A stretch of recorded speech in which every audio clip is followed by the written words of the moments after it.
Assalamu alaikum.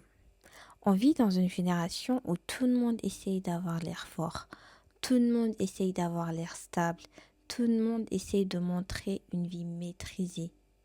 Mais au fond, il y a une fatigue dont personne ne parle assez, pas la fatigue physique, pas juste le manque de sommeil. Je parle de cette fatigue intérieure, celle où ton corps avance, mais ton cœur, lui, est épuisé. La fatigue de toujours réfléchir, toujours porter quelque chose, toujours essayer d'être à la hauteur. Parfois, on sourit tellement devant les gens qu'on finit par oublier qu'on ne va pas bien. Et ce qui est étrange, c'est que certaines personnes autour de nous ne remarquent rien, parce qu'on est devenu expert dans l'art de cacher nos douleurs. On repense ça va, automatiquement. On rigole, on poste, on travaille, on continue de vivre, mais intérieurement, il y a des tempêtes.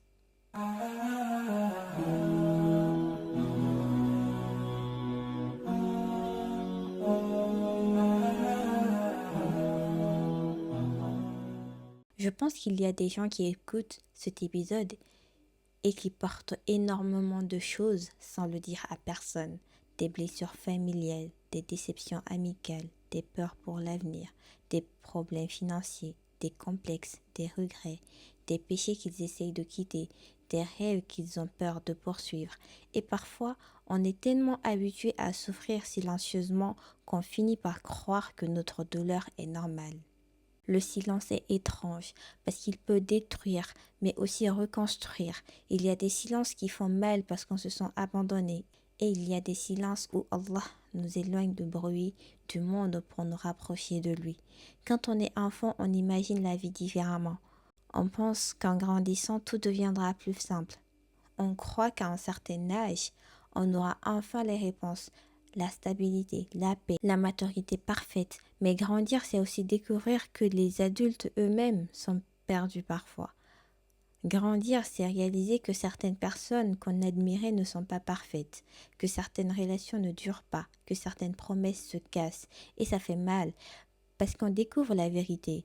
On découvre que la vie peut être injuste, qu'on peut être sincère et quand même être blessé, qu'on peut aimer profondément et perdre quand même. Et on arrive à comparer ce qu'on voit sur les réseaux sociaux et ce qui se passe réellement dans la vie. Certaines personnes nous montrent que le point positif de ce qu'ils ont, leur belle voiture, les avancées qu'ils ont fait dans la vie, leur quotidien rempli de glamour, alors qu'en réalité, la vie n'est pas que ça. La vie est remplie de joie, de pleurs, de tristesse, de cris, de douleur. Et c'est ce qui fait ce qu'on est aujourd'hui. Les réseaux sociaux nous ont donné une mauvaise habitude, comparer notre intérieur au décor des autres. On regarde des vies filtrées pendant qu'on vit nos propres batailles en temps réel. Et inconsciemment, on commence à croire qu'on est en retard financièrement, en retard spirituellement, en retard dans nos études, en retard dans nos projets, en retard dans notre guérison. Mais la vérité, c'est que chacun avance avec une histoire différente, à son rythme. Chacun a son temps de guérison. Et parfois, on a peur de l'échec alors qu'en réalité, tomber peut être une sorte de force qui peut nous permettre d'avancer, de mieux visualiser les choses, de mieux comprendre ce qui nous arrive.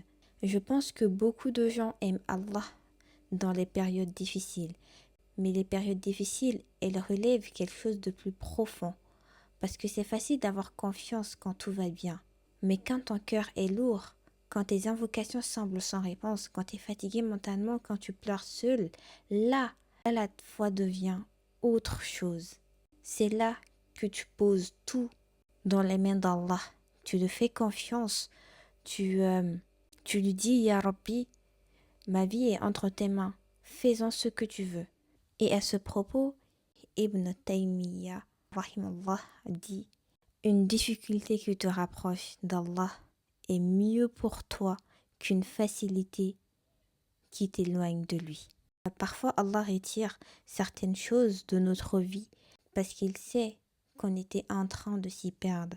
Et sur le moment, on ne comprend pas, on souffre, Mais des mois plus tard, on réalise que cette porte fermée nous a protégés. Si tu écoutes encore cet épisode, j'espère que tu prends quelques secondes pour respirer. Tu n'as pas besoin d'avoir une vie parfaite pour mériter la paix. Certaines blessures ne se voient pas. Les gens voient ton visage, ton sourire, tes résultats, ton travail, mais ils ne voient pas les combats mentaux, ton anxiété, ta peur de décevoir, ta solitude émotionnelle, ta tristesse cachée, ta perte de confiance, ton surménage à l'école, au travail. Je crois que recommencer fait partie de la vie. Recommencer après une erreur, après une rupture, après une chute spirituelle, après un échec. Et parfois le plus dur, ce n'est pas de tomber, c'est de croire qu'on mérite encore de se relever. On court tellement après des choses temporaires, l'argent, la validation, le regard des autres, l'image de succès, la gloire. Mais un jour, tout ça disparaîtra et je pense que beaucoup de gens ressentent un vide parce qu'ils remplissent leur cœur avec des choses qui ne peuvent pas réellement le nourrir. Parce qu'après la mort, qu'est-ce qui t'accompagne vraiment? Ce sont tes œuvres, ni ta famille, ni tes biens ne te suivront dans ta tombe. Il n'y aura que toi face à tes actes. Qu'elles soient bonnes ou mauvaises, tes actes te suivront.